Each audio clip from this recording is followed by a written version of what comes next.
Assalamualaikum warahmatullahi wabarakatuh. Gimana kabarnya anak-anak semua? Semoga selalu sehat ya. Sebelum melakukan aktivitas, terlebih dahulu kita baca bismillah ya. Bismillah. Dan jangan lupa pula sebelum dan sesudah melakukan aktivitas, jangan lupa kita cuci tangan. Dan ketika kita keluar rumah, kita harus pakai masker ya. Kita lanjut di pembelajaran yang keempat. Pembelajaran yang keempat, coba dilihat. Di sini ada gambar apa? Ayo. Ya betul, ini gambar empek-empek yang sering kalian makan. Apa ada yang tahu empek-empek itu berasal dari daerah mana? Ya betul, empek-empek berasal dari daerah Palembang. Contohnya di sini, Deli membawa empek-empek ke sekolah. Dan salah satu bahan baku empek-empek adalah ikan tenggiri. Hari ini kita akan belajar yang pertama, mendiskusikan nilai-nilai sila keempat Pancasila dan menerapkan sikap terkait sila tersebut. Yang kedua, menemukan ide pokok dari teks yang dibacakan dan membuat kesimpulannya.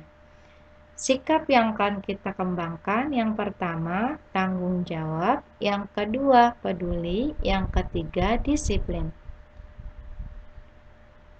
Di dalam nilai-nilai sila keempat Pancasila dan menerapkan sikap terkait sila tersebut, masih ada yang ingat tidak bunyi sila keempat Pancasila? Yo, ada yang tahu? Ya, betul.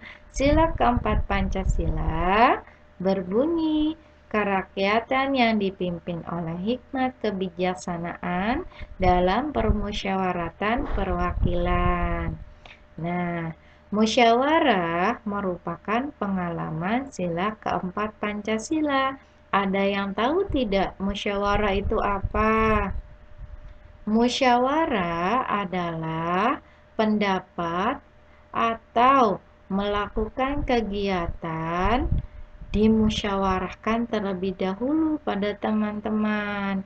Bagaimana tahapnya, bagaimana prosesnya, terjadilah musyawarah, yaitu pendapat satu, pendapat dua kita tampung, lalu kita pecahkan hasilnya di dalam musyawarah.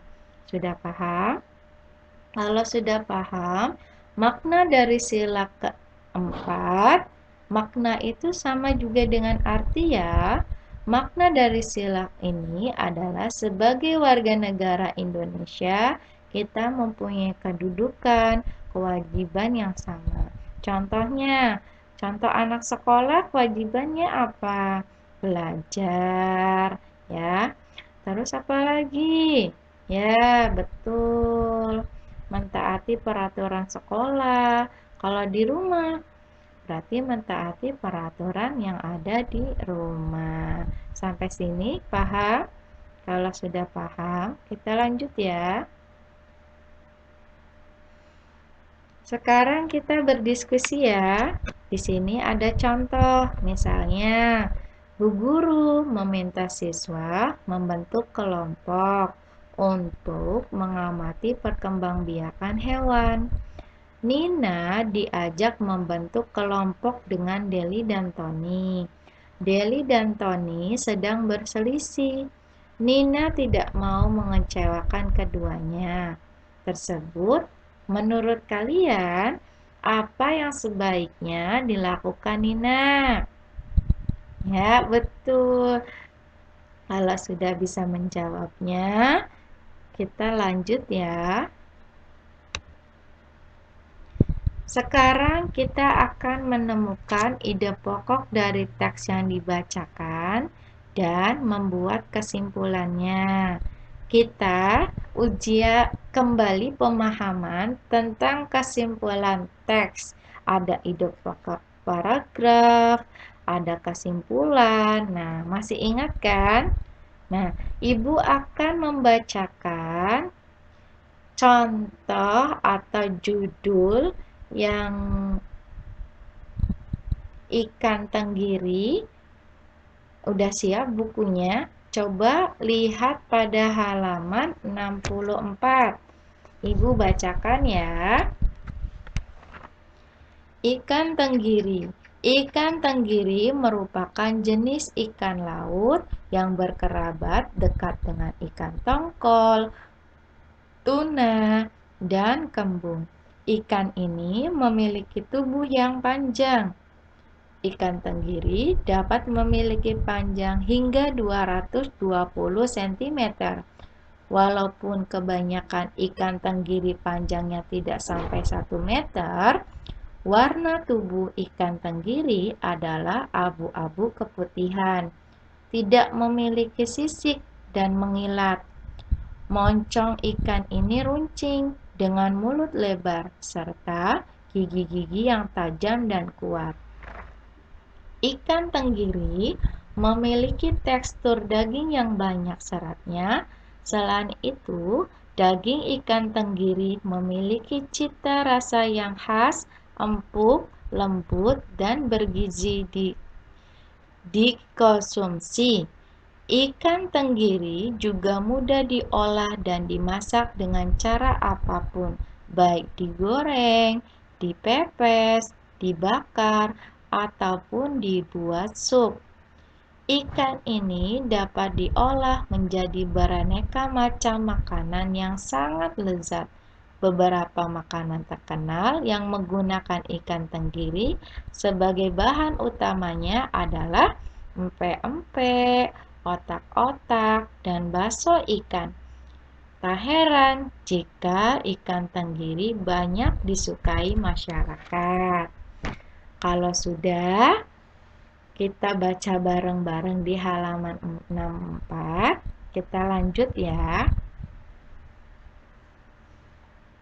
Nah, untuk ide bacaan yang tadi tentang ikan tenggiri, coba hewan apa yang diceritakan dalam teks yang kamu dengar tadi, yang ibu baca tadi tuh? Sebutkan bagaimana ciri-cirinya. Jawab pertanyaan-pertanyaan tersebut dengan menuliskan ide pokok dan kesimpulan dari setiap paragraf yang kamu dengar tadi. Tadi kan tenggiri itu paragrafnya ada berapa ya? Nah, paragrafnya betul ada 2, paragraf 1 serta paragraf 2. Ide pokoknya apa ya?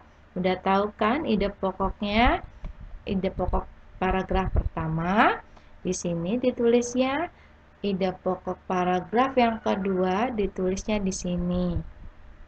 Kemudian, ide pokok paragraf yang pertama, kesimpulannya itu seperti apa? Paragraf yang kedua, kesimpulannya seperti apa? Kalau sudah menentukan kesimpulan dari setiap ide pokok paragraf, lalu kita gabungkan kesimpulan tersebut dari setiap paragraf, lalu gunakan kata hubung yang tepat untuk menggabungkannya. Kalau sudah, nanti boleh difoto ke ibu atau dikirim ke Google Classroom ya. Ini tugas merangkum, boleh diisi di buku untuk menambah ilmu buat kalian ya nak. Nah, yang sudah kalian pahami tentang penjelasan ibu tentang mendiskusikan nilai-nilai sila keempat Pancasila dan menerapkan sikap terkait sila tersebut, boleh contohnya ditulis di bawah ini ya. Ada pada buku pada halaman 65 dan di sini menemukan ide pokok dari teks yang dibacakan dan membuat kesimpulannya. Tadi teks ikan tenggiri itu kesimpulan teksnya gimana? Nanti ditulis di sini ya. Sekarang kita latihan ya. Kerjakan soal-soal berikut. Ibu kasih 3 soal. Yang pertama, tuliskan 3 contoh penerapan sila keempat Pancasila dalam kehidupan sehari-hari. Yang kedua, Nina dan teman-teman diberi tugas oleh Bu Guru mengamati hewan-hewan yang ada di lingkungan sekolah. Karena sekolah sekarang tidak bisa beraktivitas, boleh dilakukan di lingkungan rumah ya. Nina dipilih sebagai ketua kelompok. Dan yang ke-A, menurutmu apa yang harus Nina lakukan untuk menentukan pembagian tugas setiap anggota kelompok? Yang ke-B, Beni merupakan salah satu anggota kelompok Nina, akan tetapi Beni tidak mau mengikuti hasil keputusan Nina. Menurutmu, apakah Beni menerapkan sila keempat Pancasila? Apa yang harusnya Beni lakukan? Silakan boleh tulis jawabannya di buku ataupun di buku cetak ya. Nah, soal yang ketiga, di sini ada judul iguana hewan yang dapat berubah warna. Kalian baca terlebih dahulu, kemudian kalian tentukan kesimpulan dari teks tersebut. Kalau belum paham, boleh tanyakan langsung ke ibu. Dan untuk jawabannya langsung ya ke Google Classroom ataupun lewat WhatsApp. Terima kasih. Assalamualaikum warahmatullahi wabarakatuh.